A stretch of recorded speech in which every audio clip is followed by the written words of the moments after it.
Hello student, आज हम लोग सीखेंगे reflection of light.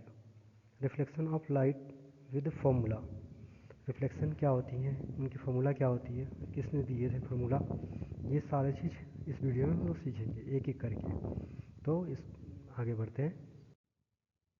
When the light fall on any object, जब कोई ऑब्जेक्ट पे लाइट पड़ती है तो कैसा रिएक्ट करती है, वो लौटती है टकरा के, एक ऑब्जेक्ट पे आती है और वापस लौटती है।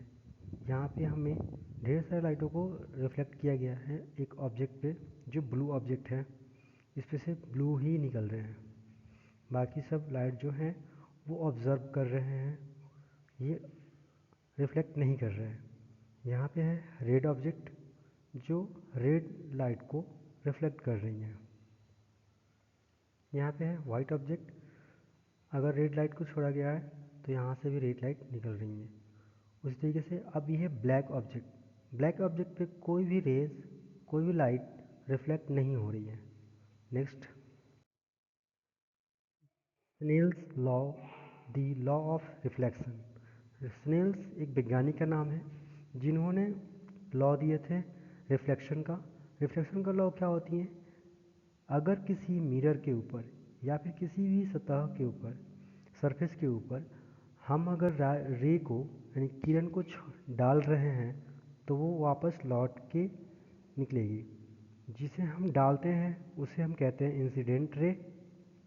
ये जो आपका रे है वो हमारा है इंसिडेंट रे, और ये जो वापस निकल रही है ये हमारा है रिफ्लेक्टेड रे, जो टकरा के वापस लौट रही है।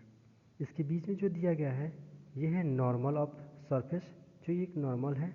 इन दोनों के बीच में बना हुआ एंगल, एंगल फर्स्ट और एंगल सेकंड, इनका नाम देते हैं एंगल आई और एंगल आर। एंगल आई इसलिए क्योंकि ये इंसिडेंट रे है जिससे आई से शुरू हो रही है, तो इसलिए इसका नाम दिया गया एंगल आई। और इस रिफ्लेक्टेड रे को, रिफ्लेक्टेड रे जो है हमारा वो रिफ्लेक्टेड एंगल से बन रही है, जिससे आर से कैप आर है तो यहाँ पे हो जाएगा small r. Next, law of reflection. Law of reflection, दो रिफ्लेक्शन के लॉ बताए गए थे। The law of reflection state that, ऐसा है, the incident ray, the reflected ray and the normal to the surface of the same plane. जैसा कि पिछले पिक्चर में आपको समझाया गया था ये कि तीनों एक ही समतल पे होते हैं। दूसरा कह रहे हैं कि the angle of reflection equal to the angle of incident, यानी एंगल ऑफ रिफ्लेक्शन और एंगल ऑफ रिफ्लेक्शन और इंसिडेंट एंगल दोनों इक्वल होते हैं। Thank you.